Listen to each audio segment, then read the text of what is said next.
ચાલો વિદ્યાર્થી મિત્રો, આજે આપણે ધોરણ 12 કોમર્સ નામાના મૂળ તત્વો પ્રકરણ નંબર 2 ભાગીદારી પેઢીના વાર્ષિક હિસાબો.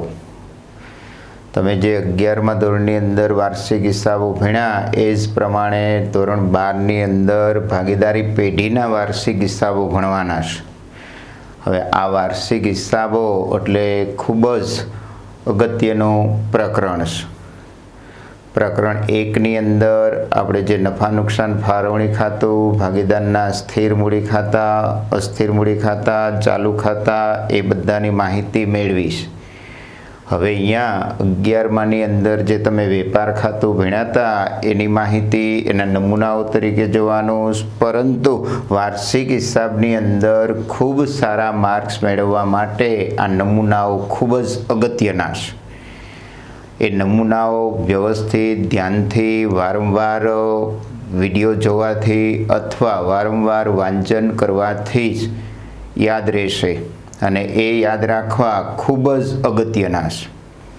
જો તમે સારી રીતે વેપાર ખાતું, નફા નુકસાન ખાતું, નફા નુકસાન ફાળવણી ખાતું, અસ્થિર મૂડી ખાતા અને પાકું સરવૈયું આવી 5 વસ્તુ બનાવવાનો એક વાર્ષિક હિસાબનો દાખલો પૂરો થશે.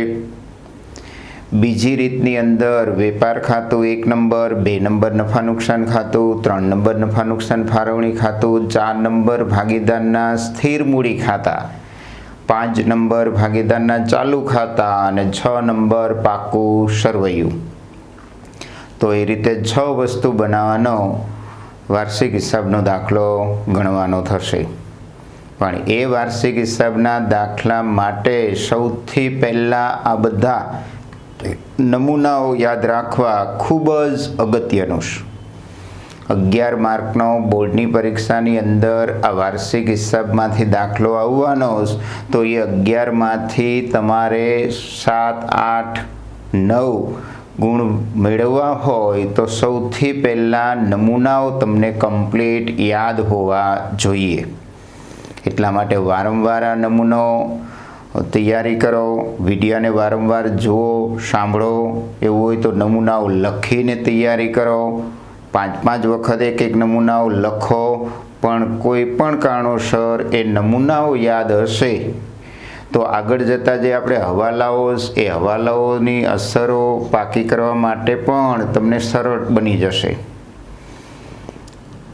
તો જ હવાલાઓ સારી રીતે આવડશે.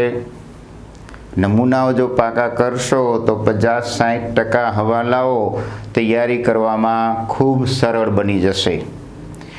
અહીંયા આપણે જે વેપાર ખાતાના નમૂનાની વાત કરવીશ તો આ જ વસ્તુ સેમ તમને ટેક્સ્ટ બુકની અંદર નમૂનાઓ આપેલા છે. કદાચ અહીંયા બોર્ડ ઉપર તમને સ્પષ્ટ ન દેખાય તો બુક્સની અંદર થી પણ નમૂનાઓ જોઈ અને તમે તૈયારી કરી શકો છો. આ ઉપરાંત અમુક એન્ટ્રીઓ હું અહીંથી બધી બોલતો જઈશ. કદાચ બુક્સની અંદર જે આપેલી એન્ટ્રીઓ કરતાં અહીંયા હું વધારાની એન્ટ્રીઓ બોલીશ. તો વિદ્યાર્થી મિત્રો, વિડીયો સાંભળતા બુક્સની અંદર નમૂનાની અંદર જે એન્ટ્રી ન બતાવેલી હોય એવું તમે ત્યાં પેન્સિલથી લખી શકો અથવા વારંવાર વિડીયો સાંભળવાથી એ બધી એન્ટ્રીઓ યાદ રહેશે. પણ વાર્ષિક હિસાબના દાખલા માટે સૌથી મુખ્ય અગત્યનું પહેલાં નમૂનાઓ તૈયાર હોવા જોઈએ. સૌથી બેઝિક બાબત છે. તો જોઈએ ખાલી જગ્યા અને ખાલી જગ્યાની પેઢીનું તારીખ ખાલી જગ્યાના રોજ પૂરા થતા વર્ષનું વેપાર ખાતું. વિદ્યાર્થી મિત્રો, આ પહેલી લાઈનની અંદર એ પ્રમાણે લખી અને સૌથી મિડલમાં વેપાર ખાતું એ પ્રમાણે દર્શાવવાનું છે. વિગત રકમ, વિગત રકમ. પહેલી ઉધાર બાજુ, બીજી જમા બાજુ. હવે સૌથી પહેલાં ઉધાર બાજુ શરૂઆતનો સ્ટોક, એનું જ બીજું નામ કહેવાય ઉઘડતો સ્ટોક. હજી ત્રીજું નામ કહેવાય ખુલતો સ્ટોક અને ઇંગ્લિશની અંદર ઓપનિંગ સ્ટોક. સૌથી પહેલાં દરેક દાખલાની અંદર શરૂઆતનો સ્ટોક આપેલો હશે. એ તમારે અહીંયા વેપાર ખાતાની ઉધાર બાજુ હંમેશા દર્શાવવાનો. ત્યારબાદ સેકન્ડ એન્ટ્રી આવશે ખરીદી હવે ખરીદીની અંદર તમારે હંમેશા ખરીદ માલ પરત તમને કાજા સરવૈયામાં ખરીદી ઉધાર બાજુ આપી હશે તો ખરીદ પરત જમા સાઈડ આપ્યું હશે. એ ખરીદ પરતની એન્ટ્રી રકમ લઈ અને ખરીદીમાંથી હંમેશા કાયમ માટે દરેક દાખલામાંથી બાદ કરવાનું. એ ઉપરાંત અન્ય રીતે ગયેલા માલ પણ ખરીદીમાંથી બાદ થશે. આવા અન્ય રીતે ગયેલા માલ તમે 11માં આમ નોંધ શીખેલા એ જ સમયે ઘણી બધી એન્ટ્રીઓ જઈ હતી કે આગથી બળી ગયેલ માલ, ચોરાઈ ગયેલ માલ, ધર્માદામાં આપેલ માલ, નમૂનામાં આપેલ માલ, વરસાદથી બગડી ગયેલ માલ, જાહેરાતમાં આપેલ માલ. આવા અન્ય રીતે ગયેલા માલ જે કંઈ તમને આપેલા હોય એ હંમેશા ખરીદીમાંથી બાદ કરી દેવાના. ખરીદી માઇનસ ખરીદ પરત અને માઇનસ અન્ય રીતે ગયેલા માલ. હવે અન્ય રીતેમાં જે ઉપાડથી ચોરીથી ગયેલ માલ હોય, આગથી બળી ગયેલ માલ હોય, વરસાદથી બગડી ગયેલ માલ હોય, પલળી ગયેલ માલ હોય, ગુમ થયેલો માલ હોય, તો એ બધામાંથી જે તમને આપેલું હોય એ તમારે એન્ટ્રી ત્યાંથી બાદ કરવાની છે. આ પ્રમાણેની એન્ટ્રી બતાવ્યા બાદ માલની ખરીદીને લગતા ખર્ચ વેપાર ખાતાની ઉધાર બાજુ આવશે. બે પ્રકારના ખર્ચ વેપારની ઉધાર બાજુ આવશે. એમાં માલની ખરીદીને લગતા ખર્ચ અને બીજું ઉત્પાદન અથવા કારખાનાના ખર્ચ. તો ખરીદીને લગતા ખર્ચ તો એમાં મજૂરી આપી હશે, ઘણી વખત વેતન શબ્દ પણ આપેલો હોય, આવક માલ ગાડા ભાડું આપ્યું હોય આમાં ગાભા, અથવા એનું જ બીજું નામ કહેવાય ખરીદ માલ ગાડા ભાડું. ત્યારબાદ રેલવે નૂર કીધું હોય, રેલવે દ્વારા જે માલ મંગાવી અને રેલવે નૂર તરીકે ઓળખવામાં આવે. ઓક્ટ્રોય એ ઇંગ્લિશ શબ્દ, એનું જ ગુજરાતી થાય જકાત. ત્યાર પછી આયાત જકાત, વિદેશથી માલ મંગાવી અને જે કંઈ ઓક્ટ્રોય ભરવી પડે એ આયાત જકાત કહેવાય. કસ્ટમ ડ્યુટી બરાબર, ગોદી charge, dock charge, port charge, તો એ અથવા બંદર ખર્ચ પણ તરીકે ઓળખવામાં આવે. તો જે દરિયાઈ માર્ગ દ્વારા વેપાર થતો હોય અને એવા સંજોગોમાં આપણે વિદેશથી જે માલ મંગાવીએ અને એ બંદર કાંઠા ઉપર અમુક જે બધા એના બંદર કાંઠા ઉપરના જે ખર્ચ થતા હોય, બંદર કાંઠા ઉપર સત્તા ધરાવતો વ્યક્તિ ડોક તરીકે ઓળખવામાં આવે, એના ગોદી તરીકે ઓળખવામાં આવે. અને એ અંગેના જે ખર્ચ ગોદી charges, dock charge, port charge, demurrage, ખરાજાત ખર્ચ, હોરફ્રેજ વગેરે પ્રકારના ખરીદીને લગતા ખર્ચ કહેવાય. અને એ વિદ્યાર્થી મિત્રો તમારે વેપાર ખાતાની ઉધાર બાજુ દર્શાવવાના છે. ત્યારબાદ સેકન્ડ પ્રકારના ખર્ચામાં ઉત્પાદન કે કારખાનાને લગતા ખર્ચ. તો એની અંદર ઉત્પાદક મજૂરી કેપી હોય એટલે એને જ કહેવાય સીધી મજૂરી અથવા એને કહેવાય પ્રત્યક્ષ મજૂરી. ત્યાર પછી રોયલ્ટી કીધી હોય, પ્લાન્ટ યંત્રોનો ઘસારો કીધો હોય, કારખાનાના મકાનનો ઘસારો કીધો હોય, કારખાનાના અન્ય ખર્ચા તો કે કારખાનાનું ભાડું, કારખાનામાં જે કંઈ મશીનરી વપરાતી હોય એમ વીજળીથી ચાલતી હોય તો કારખાનાનો વીજળી ખર્ચ, કારખાનાના કોઈ યંત્રો ગેસથી ચાલતા હોય તો ગેસનો ખર્ચ અથવા કોલસો, બળતણ, ઓઇલ વગેરેનો ખર્ચ. તો એ બધા કારખાનાને લગતા ખર્ચ. એ ઉપરાંત કારખાનામાં વપરાતી જે કંઈ માલ સામગ્રી હોય, અમુક પ્રકારના યંત્રોની અંદર ઓઇલ, ગ્રીસ, ગાભા વગેરેનો ખર્ચ, તો એ બધો કારખાનાને લગતો ખર્ચ કહેવાય. અને કારખાનાના ખર્ચા તમને દાખલામાં આપેલા હોય તો હંમેશા વેપાર ખાતાની ઉધાર બાજુ દર્શાવવાના મિત્રો. પ્લાન્ટ યંત્ર કીધું હોય, પ્લાન્ટ યંત્રનો ઘસારો કીધો હોય તો એ કારખાના ખર્ચ ગણાય અને વેપાર ખાતાની ઉધાર બાજુ દર્શાવવાનો. હવે ખાલી યંત્રનો ઘસારો કીધો હોય તો તમારે નફા નુકસાન ખાતામાં બતાવવાનો. પણ પ્લાન્ટ યંત્રોનો કે કારખાનાને લગતો ખર્ચ, કારખાનાને જ ઇંગ્લિશમાં ફેક્ટરી કહેવાય. ઘણી વખત તમને ફેક્ટરીને લગતા ખર્ચ એવો પણ શબ્દ આપેલો હોય તો પણ તમારે વેપાર ખાતાની ઉધાર બાજુ દર્શાવવાનું છે. તો આ પ્રમાણે વેપાર ખાતાની ઉધાર બાજુ કઈ કઈ એન્ટ્રી આવે એની વાત કરી. હવે વેપાર ખાતાની જમા બાજુની એન્ટ્રીઓ જોઈએ. તો સૌથી પહેલાં વેચાણ બતાવવાનું. એમાંથી તમારે બાદ વેચાણ માલ પરત.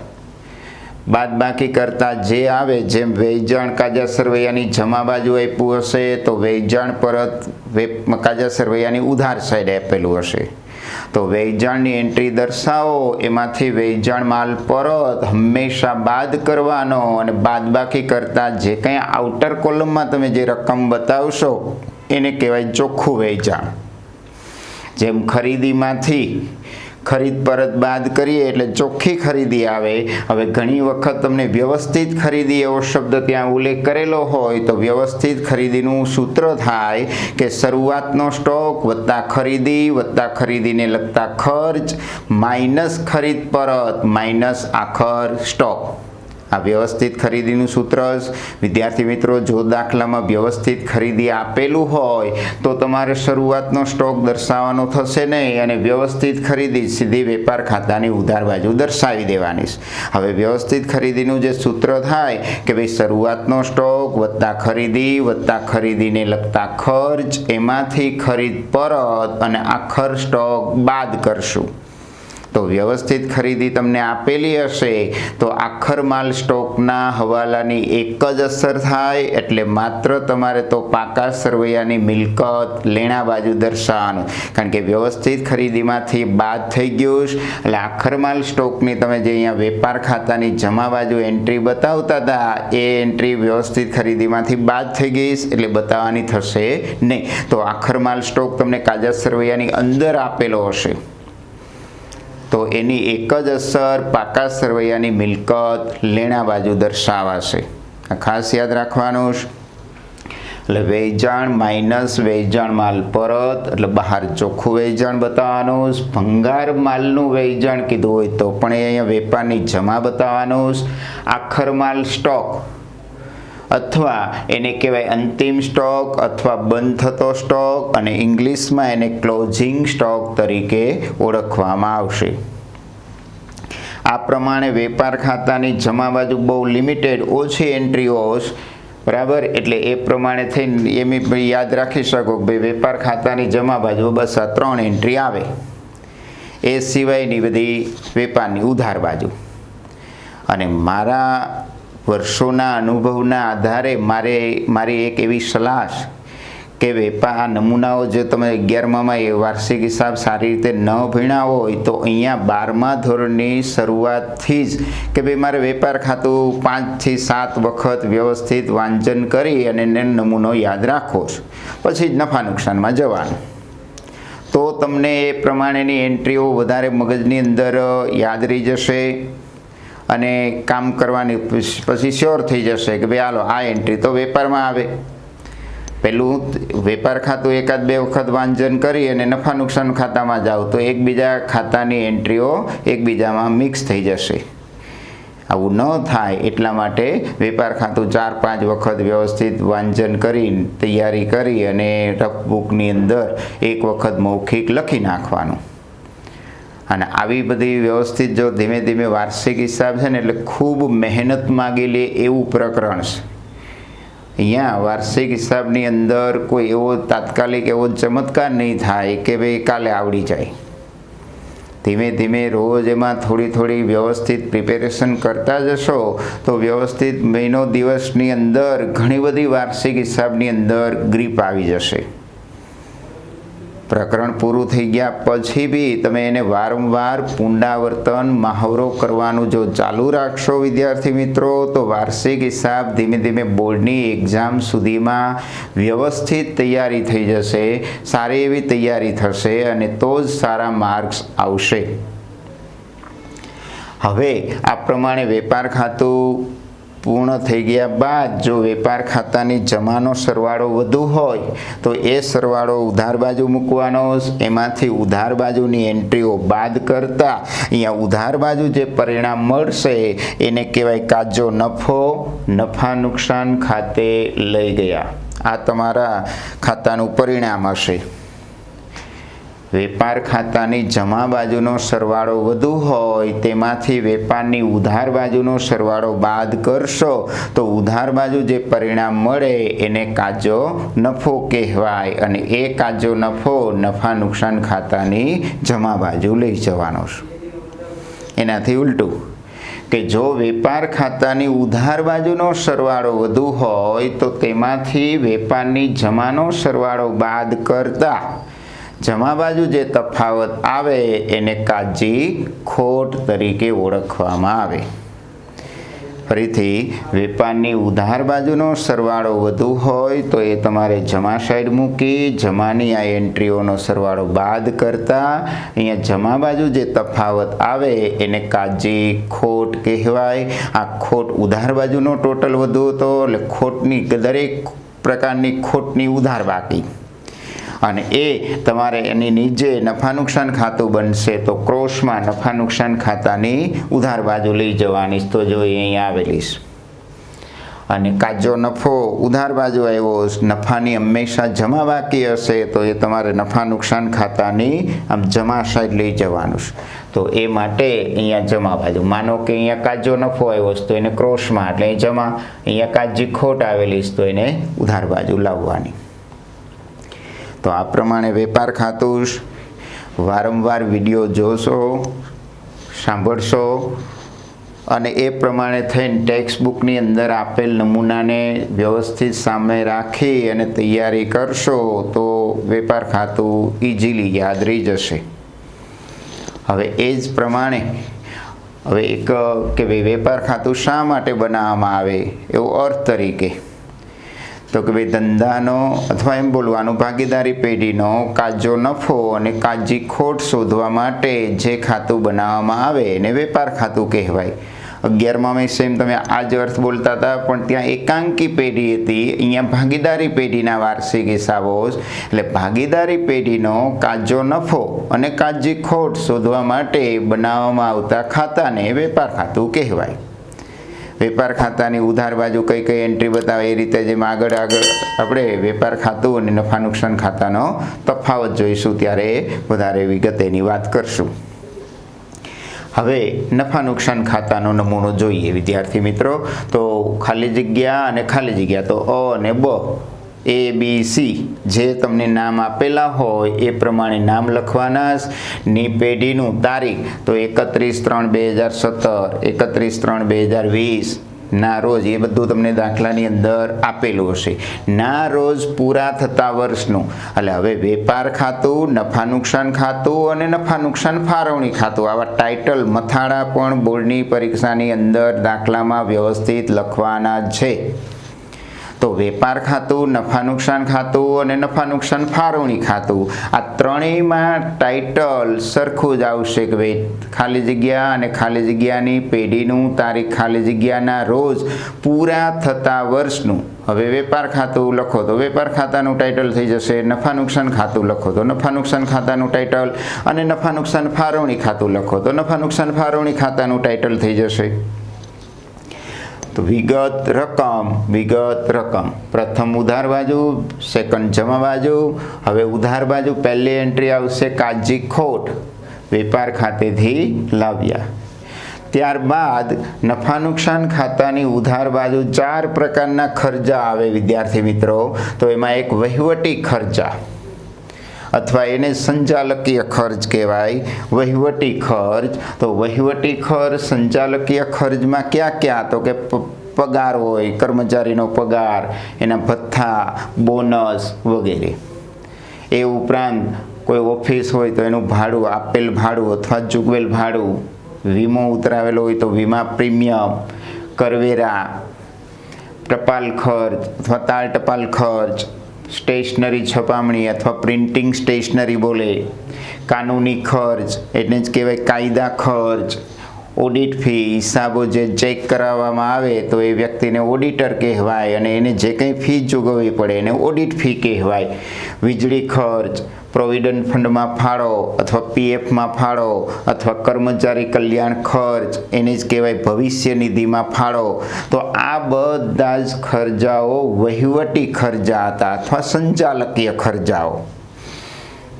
કર્મચારીનો પગાર હોય, ભથ્થા હોય, બોનસ હોય, મહેનતાણું હોય, એનું વેતન હોય વગેરે.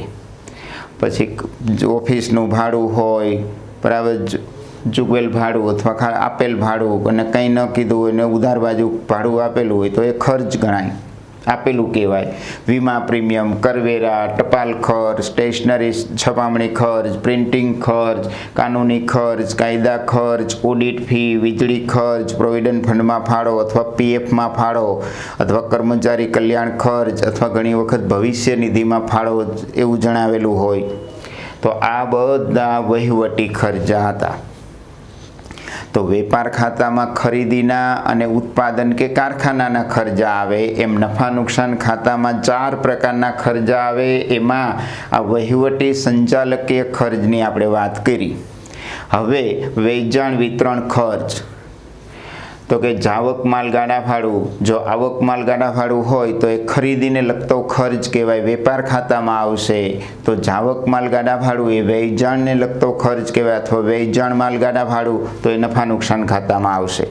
હવે સેલ્સમેનનો પગાર, કમિશન, બોનસ, વેતન, ભથ્થું જે કંઈ જણાવ્યું હોય સેલ્સમેનનો, એટલે વસ્તુ વેચાણ કરનારો જે વ્યક્તિ હોય એને સેલ્સમેન કહેવાય.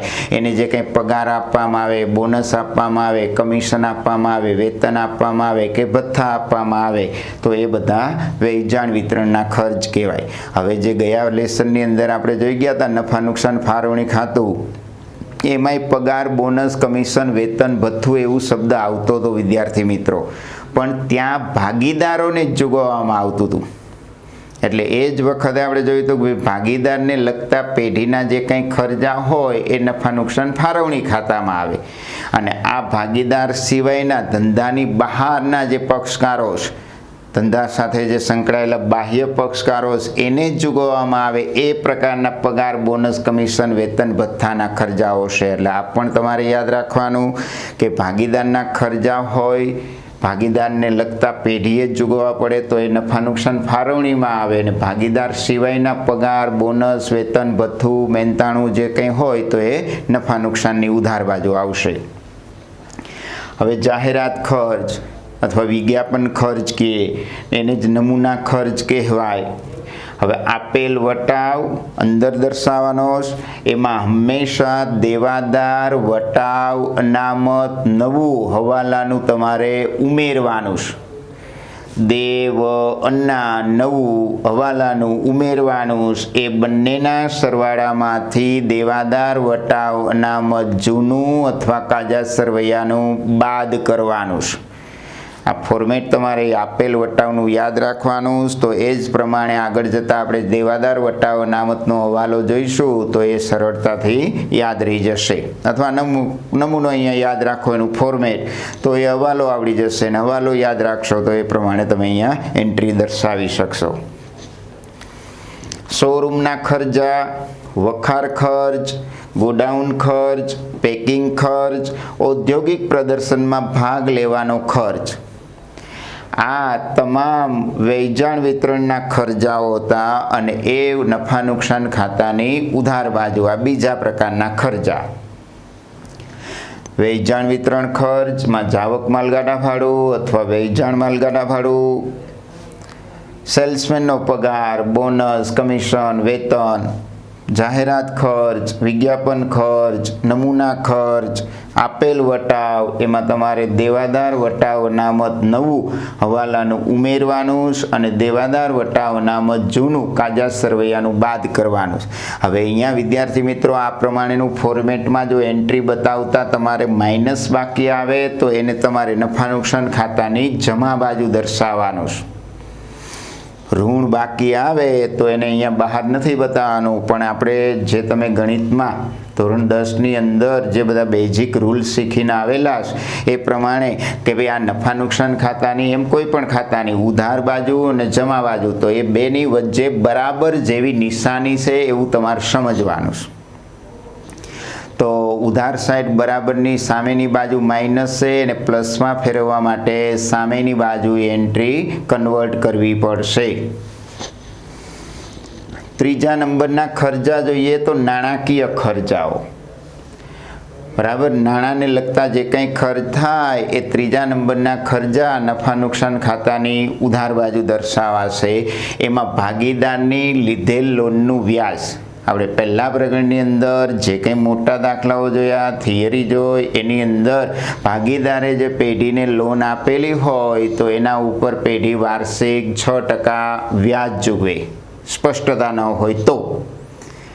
હવે એ વ્યાજ તમારે નફા નુકસાન ખાતાની ઉધાર બાજુ દર્શાવવાનું છે અને લોન બતાવશે પાકા સરવૈયાની મૂડી દેવા બાજુ. એમાં જે કંઈ એનું ચૂકવવાનું બાકી વ્યાજ હોય એ ત્યાં ઉમેરાશે અને એની બીજી એન્ટ્રી નફા નુકસાન ખાતાની ઉધાર બાજુ દર્શાવાશે. પહેલા પ્રકરણમાં આપણને જે દાખલાઓ ગણ્યા એમાં ભાગીદારની લોન બતાવેલી હોય રકમની અંદર, તો એની એન્ટ્રી આપણે ત્યાં દર્શાવતા નહોતા, એ હવે અહીંયા નફા નુકસાન ખાતામાં દર્શાવવાની છે. હવે બેંક અથવા અન્ય નાણાં સંસ્થાઓ પાસેથી જે કંઈ લીધેલી લોન હોય, એમાં મિત્રની લોન હોય, સગા સંબંધીની લોન હોય, પત્નીની લોન હોય કે અન્ય નાણાં સંસ્થા, નાણાં નિગમ, GSFC હોય, ICICI હોય, તો એ બધાની લીધેલી લોનનું વ્યાજ તમારે અહીંયા નાણાકીય ખર્ચ તરીકે નફા નુકસાન ખાતાની ઉધાર બાજુ દર્શાવવાનું છે. એ જ રીતે બેંક ઓવરડ્રાફ્ટનું વ્યાજ હોય, વ્યાજ બતાવવાનું છે અહીંયા. બેંક ઓવરડ્રાફ્ટ તો પાકા સરવૈયાની મૂડી દેવા બાજુ આવશે. એટલે આવી રીતે એકબીજા નામ ભળતા હોય અને એને કારણે એન્ટ્રી ખોટી ન લખાઈ જાય એનું ખાસ ધ્યાન રાખવાનું છે વિદ્યાર્થી મિત્રો. બેંક સાથે વહીવટ કરીએ અને બેંક જે કંઈ આપણી પાસેથી ચાર્જ વસૂલ કરે એને બેંક ચાર્જીસ કહેવાય. બેંક કમિશન હોય, બેંક ખર્ચ હોય કે મેનેજરનું કમિશન હોય. પહેલા પ્રકરણની અંદર આપણે કેવું કીધું હતું કે મેનેજરને 10% કમિશન આપવામાં આવે તો નફા નુકસાન ફાળવણી ખાતાની ઉધાર બાજુ દર્શાવતા હતા અને એની સેકન્ડ એન્ટ્રી આવશે પાકા સરવૈયાની મૂડી દેવા બાજુ. ભાગીદારનું કમિશન હોય તો ફાળવણીની ઉધાર બાજુ અને એના મૂડી કે ચાલુની જમા બાજુ દર્શાવવાનું. પણ મેનેજરનું કમિશન અહીંયા નફા નુકસાન ખાતાની ઉધાર અથવા નન્નું ફાળવણીની ઉધાર બાજુ. પણ એના માટે વિદ્યાર્થી મિત્રો યાદ રાખવાનું છે, જો તમને એમ કીધું હોય ચોખ્ખા નફાના 10%, તો ચોખ્ખો નફો આપણે નફા નુકસાનની ઉધાર આવે તો અહીંયા નફા નુકસાન ખાતાની ઉધાર બાજુ મેનેજરનું કમિશન દર્શાવવાનું. અને એમ કીધું હોય વહેંચણી પાત્ર નફાના તો તમારું મેનેજરનું કમિશન નફા નુકસાન ફાળવણીની ઉધાર બાજુ જશે. એટલે આ પણ એક ખાસ યાદ રાખવાનો પોઈન્ટ છે. ચોથા નંબરના ખર્ચા, અન્ય ખર્ચા કે નુકસાન, તો એની અંદર ધર્માદા ખર્ચ હશે, આગથી થયેલ નુકસાન, ખોટ અથવા ચોરીથી થયેલ નુકસાન, મિલકત વેચાણનું નુકસાન, રોકાણ વેચાણનું નુકસાન અને પરચુરણ નુકસાન. આ બધા નુકસાન એ રીતે શબ્દો યાદ રાખવાના છે. તો એ રીતે થઈને 5 એન્ટ્રી તમને નુકસાનવાળી યાદ રહી જશે. એ સિવાય ખર્ચ શબ્દ આવે એ પણ યાદ રાખવાનું. આપેલ વ્યાજ, આપેલ ભાડું, આપેલ કમિશન, આ પ્રમાણે પણ યાદ રાખવાનું, તો પણ તમને એ ખર્ચાઓ યાદ રહેશે. હવે મિલકતનો ઘસારો અન્ય ખર્ચ તરીકે અહીંયા નફા નુકસાન ખાતાની ઉધાર બાજુ ચોથા નંબરના ખર્ચ તરીકે દર્શાવવાનો છે. હવે જેમ અહીંયા આપેલ વટાવવાળું કોષ્ટક જોયું હતું એવું એક બીજું કોષ્ટક છે, ઘાલખાદ જૂની અથવા કાજા સરવૈયાની હંમેશા અંદર બતાવવાની. એમાં ઘાલખાદ નવી હવાલાની ઉમેરવાની. એમાં ત્રીજી એન્ટ્રી ઘાલખાદ અનામત નવી હવાલાની ઉમેરવાની. એટલે ઘાલખાદ જૂની વત્તા ઘાલખાદ નવી વત્તા ઘાલખાદ અનામત નવી, આ ત્રણેયના સરવાળામાંથી ઘાલખાદ અનામત જૂની એટલે કાજા સરવૈયાની તમારે બાદ કરવાની અને જે આવે એ બહારની એન્ટ્રી તરીકે દર્શાવવાની. હવે અહીંયા પણ વિદ્યાર્થી મિત્રો આ કોષ્ટકમાં આ ક્રમ વિખવાનો નથી. ઘાલખાદ જૂનીમાં ઘાલખાદ નવી, ઘાલખાદ અનામત નવી આ ઉમેરાશે. આ ત્રણના સરવાળામાંથી ઘાલખાદ અનામત જૂની કાજા સરવૈયાની બાદ કરવાની. આ ક્રમ વિખવાનો નથી. હવે એ પ્રમાણે એન્ટ્રી દર્શાવતા જો વિદ્યાર્થી મિત્રો એની માઇનસ બાકી આવે તો મેં જે તમને અહીંયા ઉધાર બાજુ માઇનસ આવે તો એને જમા બતાવવાનું. એમ આ પણ ઉધાર બાજુની એન્ટ્રી માઇનસ આવે તો એને નફા નુકસાન ખાતાની જમા બાજુ દર્શાવવાની. એ લખેલું છે, જો ઋણ બાકી આવે તો સામેની બાજુ દર્શાવી. અને ખર્ચ કે નુકસાન માટેની જોગવાઈ, કોઈ પણ પ્રકારની બીજી ખર્ચ કે નુકસાનની જોગવાઈ હોય તો એ તમારે નફા નુકસાન ખાતાની ઉધાર બાજુ દર્શાવવાની. તો આ પ્રમાણે નફા નુકસાન ખાતાની ઉધાર બાજુ 4 પ્રકારના ખર્ચા આવશે: વહીવટી ખર્ચ, વેચાણ વિતરણ ખર્ચ, નાણાકીય ખર્ચ અને ચોથા નંબર અન્ય ખર્ચ કે નુકસાન. હવે નફા નુકસાન ખાતાની જમા બાજુ જોઈએ તો સૌથી પહેલાં કાચો નફો વેપાર ખાતેથી લાવ્યા, ત્યારબાદ આવકો કે ઉપજો દર્શાવવામાં આવે છે. મળેલ વટાવ વત્તા લેણદાર વટાવ અનામત નવું, બેનો સરવાળો માઇનસ લેણદાર વટાવ અનામત જૂનું. જેમ તે અહીંયા આપેલ વટાવમાં દેવાદાર વટાવ અનામત નવું ઉમેરતા હતા, તો એમ મળેલ વટાવમાં લેણદાર વટાવ અનામત નવું ઉમેરવાનું છે. અહીંયા દેવાદાર વટાવ અનામત જૂનું બાદ કરતા હતા, તો એમ મળેલ વટાવમાંથી લેણદાર વટાવ અનામત જૂનું બાદ કરવાનું છે. એમાં પણ જો માઇનસ બાકી આવે તો એને જમા બાજુ માઇનસ બાકી આવે તો એને નફા નુકસાન ખાતાની ઉધાર બાજુ દર્શાવવાનું છે. આગળનું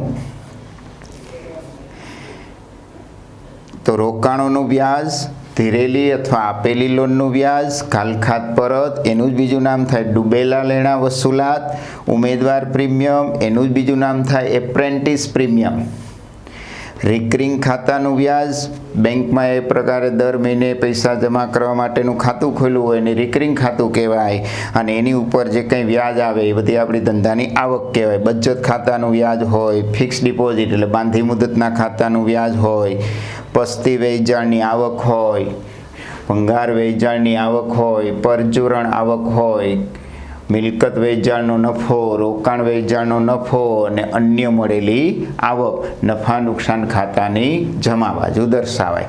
ફરીથી કાચો નફો વેપાર ખાતેથી લાવ્યા, આવકો ઉપજો એમાં મળેલ ભાડું, મળેલ કમિશન, મળેલ દલાલી, મળેલ વ્યાજ, મળેલ આડત, મળેલ વટાવ વત્તા લેણદાર વટાવ અનામત નવું, બેયના સરવાળામાંથી લેણદાર વટાવ અનામત જૂનું બાદ કરવાનું છે. માઇનસ આવે તો સામેની બાજુ.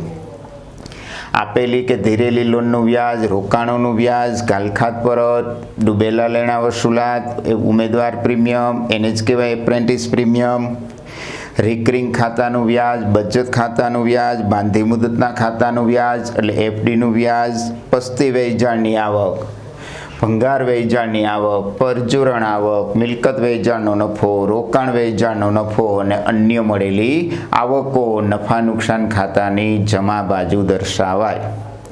એટલે અહીંયા પણ નફા નુકસાનની જમા બાજુની એન્ટ્રીઓ ઓછી અને અમે યાદ રાખવાનું કાચો નફો અને તમામ પ્રકારની આવક ઉપજ નફા નુકસાન ખાતાની જમા બાજુ દર્શાવાય. હવે આ જ પ્રમાણે વિદ્યાર્થી મિત્રો વેપાર ખાતું જે પ્રમાણે આપણે પરિણામ શોધ્યું એ જ પ્રમાણે નફા નુકસાન ખાતાની જમાનો સરવાળો વધુ હોય તો એ જમા બાજુ મૂકી અને ઉધારનો સરવાળો બાદ કરવાનો, અને ઉધાર બાજુ જે પરિણામ મળે એને કહેવાય ચોખ્ખો નફો. નફા નુકસાન ફાળવણી ખાતે લઈ ગયા. નફા નુકસાનની જમાનો સરવાળો વધુ હોય એમાંથી નફા નુકસાન ખાતાની ઉધાર બાજુનો સરવાળો બાદ કરો એટલે ઉધાર બાજુ જે જવાબ મળે એને કહેવાય ચોખ્ખો નફો, અને એ ચોખ્ખા નફાની જમા બાકી હોય તો એ તમારે નફા નુકસાન ફાળવણી ખાતાની જમા બાજુ દર્શાવવાનું, જે આપણે પહેલાં પ્રકરણની અંદર પણ નફા નુકસાન ફાળવણી ખાતાના નમૂના વખતે પણ આ વાત કરેલી હતી. હવે એનાથી ઉલટું કે જો નફા નુકસાન ખાતાની ઉધારનો સરવાળો વધુ હોય તો એ ઉધારનો સરવાળો જમા બાજુ મૂકી અને જમાનો સરવાળો બાદ કરતા જમા બાજુ જે પરિણામ મળે એને કહેવાય ચોખ્ખી ખોટ, જે નફા નુકસાન ફાળવણી ખાતાની ઉધાર બાજુ લઈ જવાની. તો હવે આના ઉપરથી નફા નુકસાન ખાતાનો અર્થ તો કે ભાગીદારી પેઢીનો ચોખ્ખો નફો અને ચોખ્ખી ખોટ શોધવા માટે તૈયાર કરવામાં આવતા ખાતાને નફા નુકસાન ખાતું તરીકે ઓળખવામાં આવે છે. તો આપણે આ વિડીયોની અંદર આજે વાર્ષિક હિસાબ માટે વેપાર ખાતાનો નમૂનો અને નફા નુકસાન ખાતાના નમૂનાની વાત કરેલી. નેક્સ્ટ ટાઈમ હવે નફા નુકસાન ફાળવણી ખાતુંની વાત આપણે જે પહેલા પ્રકરણની અંદર કરી ગયા એ પ્રમાણે જઈને અહીંયા તમને લિંક આપી દેવામાં આવશે. એ રીતે થઈ અને આપણા વાર્ષિક હિસાબના દરેક ખાતાને નમૂનાઓનો એક ક્રમ જળવાય એ રીતે કામ આગળ વધારશું. બરાબર? Okay, thank you.